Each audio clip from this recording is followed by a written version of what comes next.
Okay, I need to show you something.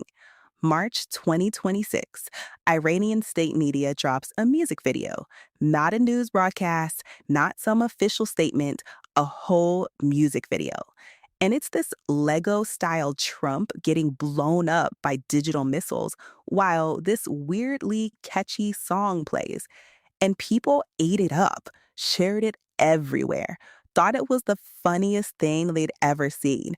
I'm watching Americans, people who will lecture you about democracy and foreign interference in a heartbeat, just happily reposting propaganda made by a government we were actively bombing at the time.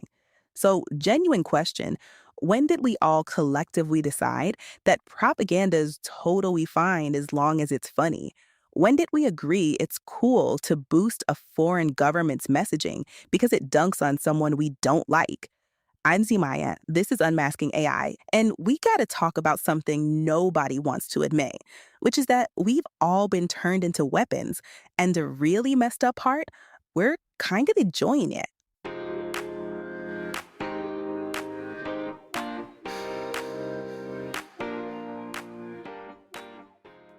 Let me be super clear about what actually happened here.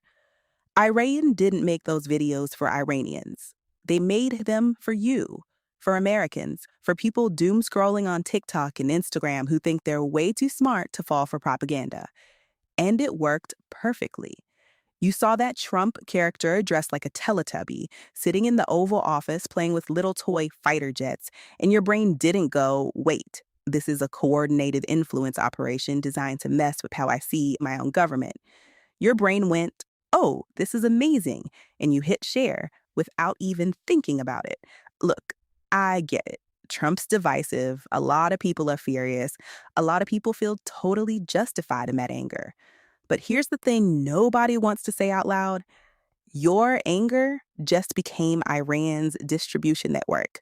You became the infrastructure. You became the megaphone. You did their entire job for them, completely free because it felt good in the moment. Want to hear something that should actually scare you?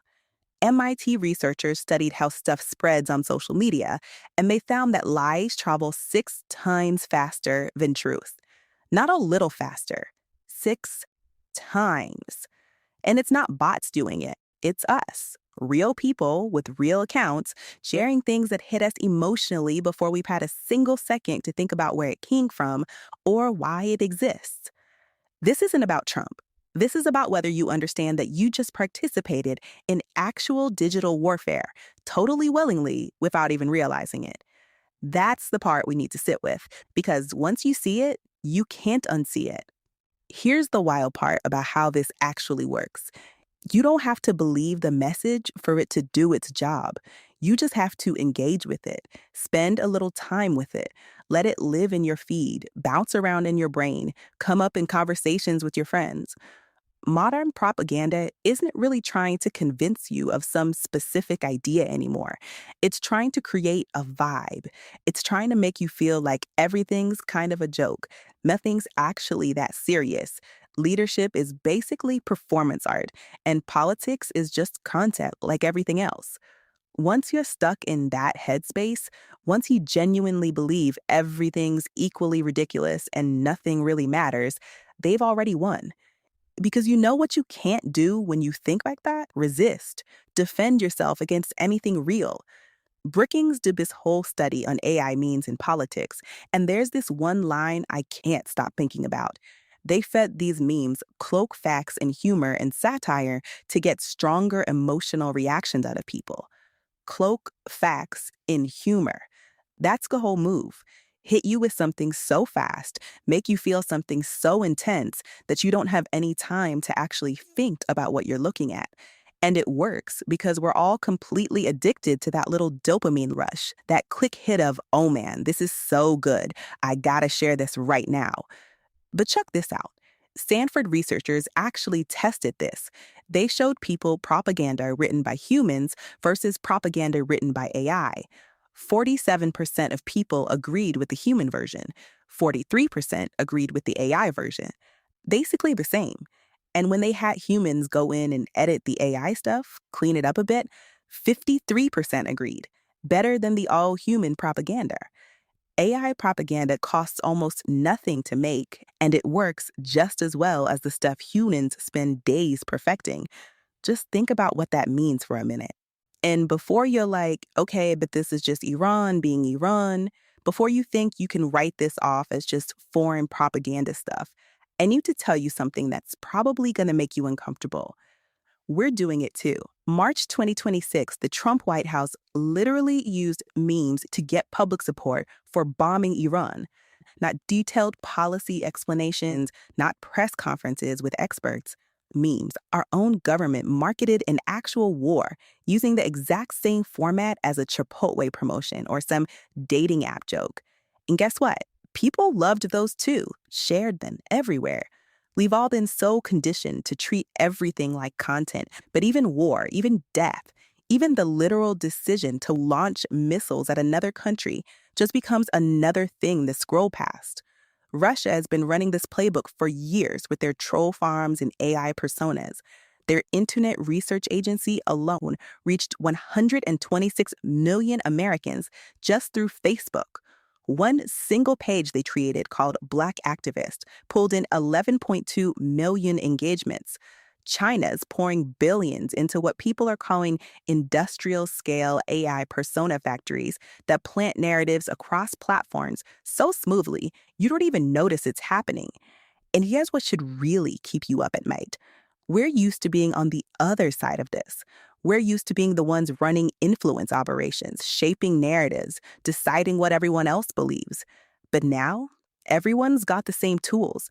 Everyone speaks the same internet language. Everyone's playing the same game. And we're losing because we still think we're just casually scrolling. This guy, Neil Postman, wrote something back in 1985 that I literally can't stop thinking about.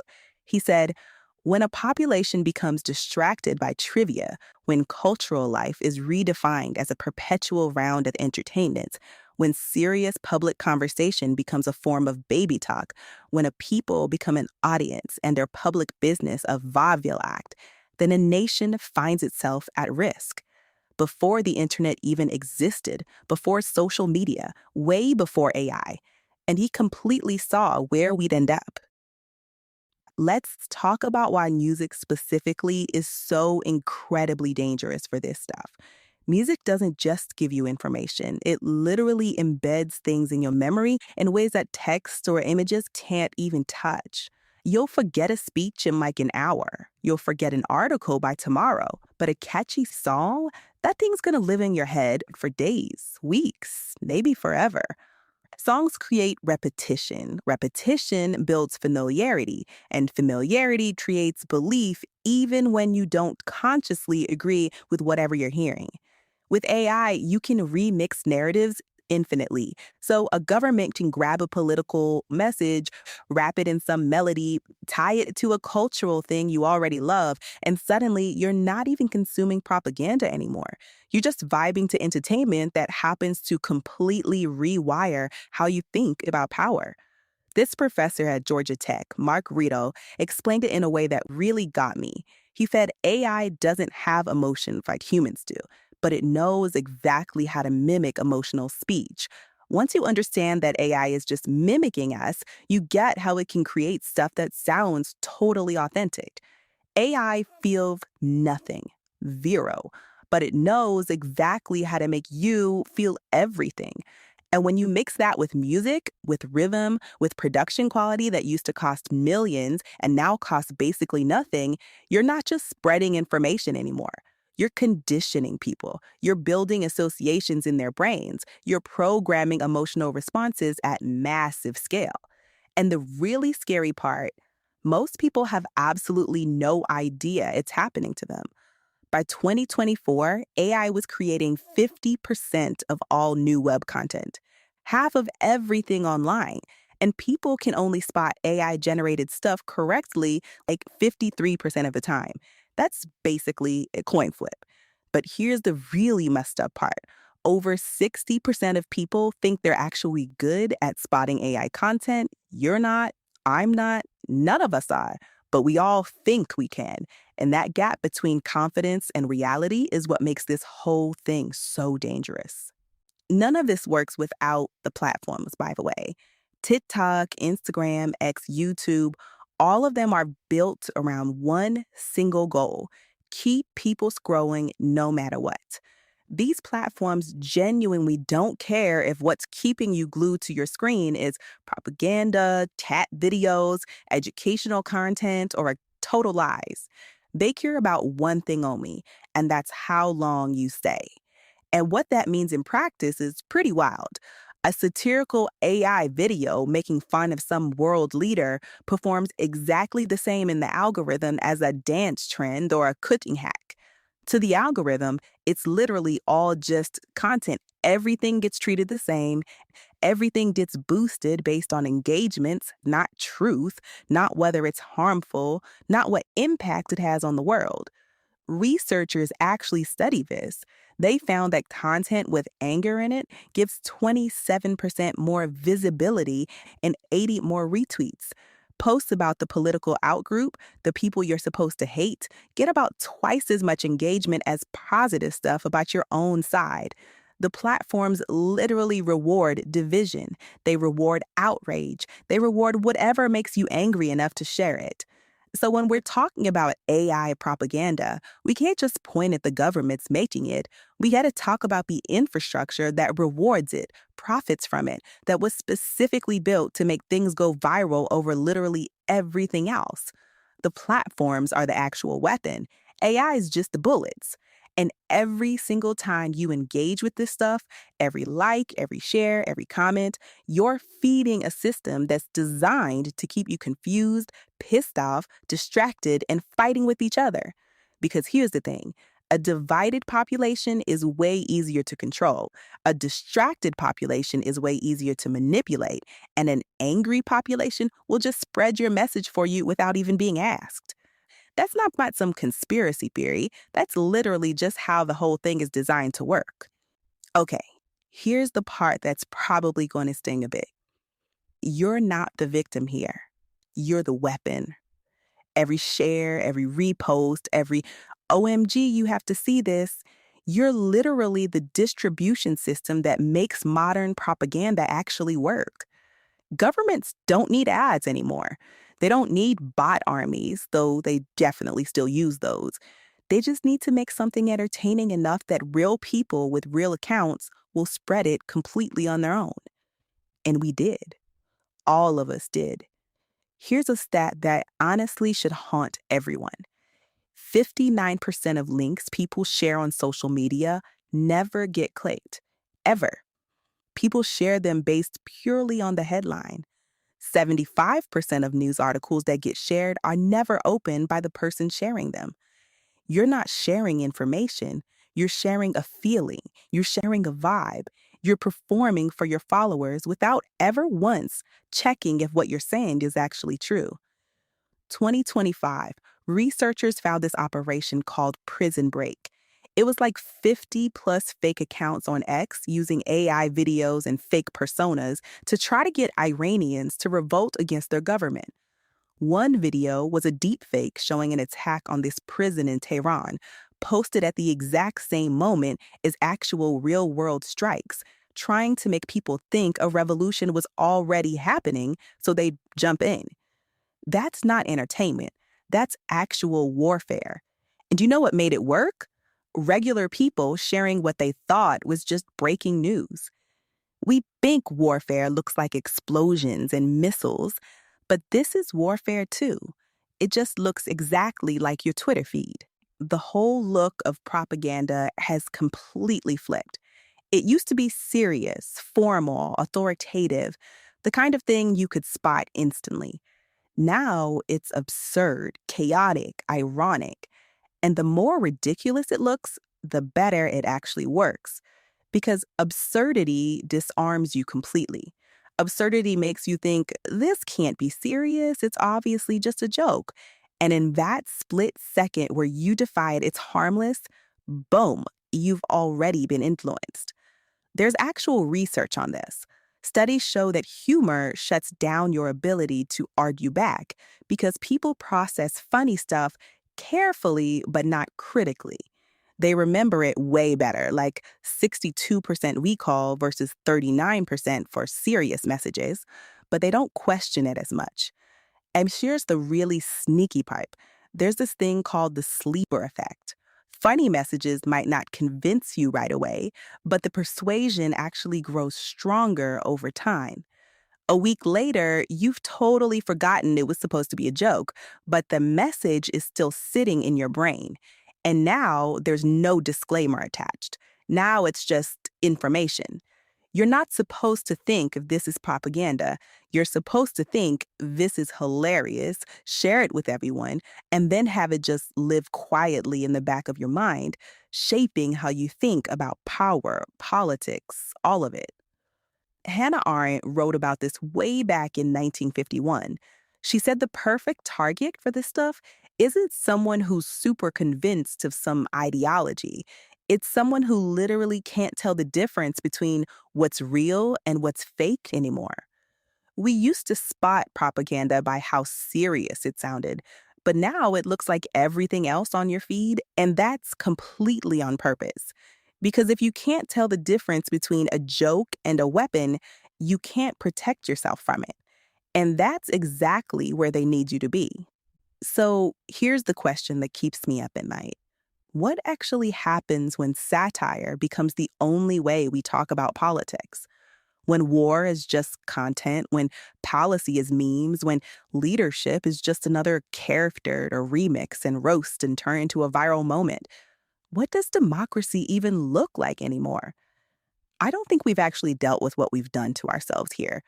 Because when reality becomes this thing you can just remix however you want, when literally anyone with a laptop can make a convincing video of anything, when the line between real and fake gets so blurry that we all just stop caring, then whoever controls the remix controls what people think is actually real. And right now, the people controlling the remix aren't journalists or teachers. They're governments, corporations, anyone with enough money to just flood everything with content. AI made propaganda available to everyone, which sounds almost democratic until you realize it means everyone's playing the same game now. And the people with the most money, the most coordination, and the clearest strategy, they're going to win every time. Deepfake incidents went from 22 total between 2017 and 2022 to 150 in 2024, to over 2,000 just in Q3 of 2025. One quarter. Deepfake fraud jumped 3,000% in a single year. February 2024, some finance worker got scammed into wiring $25 million because of a deepfake video call. $25 million because he literally couldn't tell his boss from an AI version. And we're all just going to keep scrolling, keep sharing, keep laughing, keep pretending that our little bit of participation doesn't actually matter, that we're just watching all this happen, that it's not really affecting us personally, but it is. It already has. This guy, Edward Bernays, basically invented modern propaganda, said this back in 1928.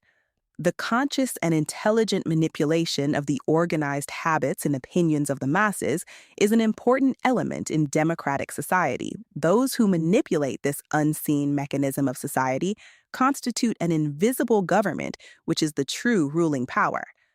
Almost 100 years ago. And here's the thing that really gets me. The whole point of this kind of propaganda isn't even to make you believe some specific thing. The point is to make you stop believing in anything at all, to exhaust you so much, flood you with so much conflicting information that you just completely give up on trying to figure out what's true.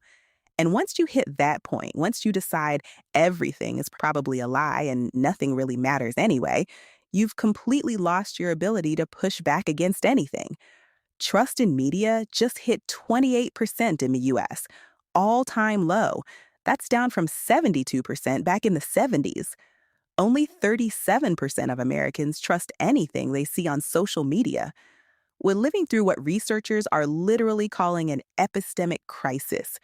We're losing our ability to even agree on what's real. And honestly, that might be way more dangerous than any single piece of propaganda could ever be. We're not just watching this happen from the sidelines or in it. Every like, every share, every laugh, it's all part of how this whole system lends now. And the uncomfortable truth that nobody really wants to say out loud is this. The question isn't whether propaganda evolved, it's whether we did. Because right now, we're still treating memes like they're just jokes. And on the other side, they're treating memes like weapons. And the gap between those two ways of seeing things, that's the difference between being someone who's participating and someone who's just a target. So here's what I want you to do. Next time you see a video that makes you laugh, that hits you so hard emotionally, you want to share it immediately, just pause for a second. Ask yourself, who actually made this? Why did they make it? What do they want me to do with it? And if you can't answer those questions, maybe just don't hit share because your attention is literally the most valuable thing you have right now, and you're just giving it away for free. Jacques Ellul wrote this in 1962. To be effective, propaganda must constantly short-circuit all thought and decision. It must operate on the individual at the level of the unconscious. He must not know that he is being shaped by outside forces. He wrote that before the internet, before social media, way before AI, and he knew exactly where we'd end up. This is Unmasking AI with Zeemaya. If this made you uncomfortable, honestly, good. That means you're actually paying attention. Share it with someone who needs to hear it. Full research and sources are in the show notes if you want to go deeper. Until next time, stay sharp, stay suspicious, and remember, the internet isn't just rewriting reality, it's rewriting you.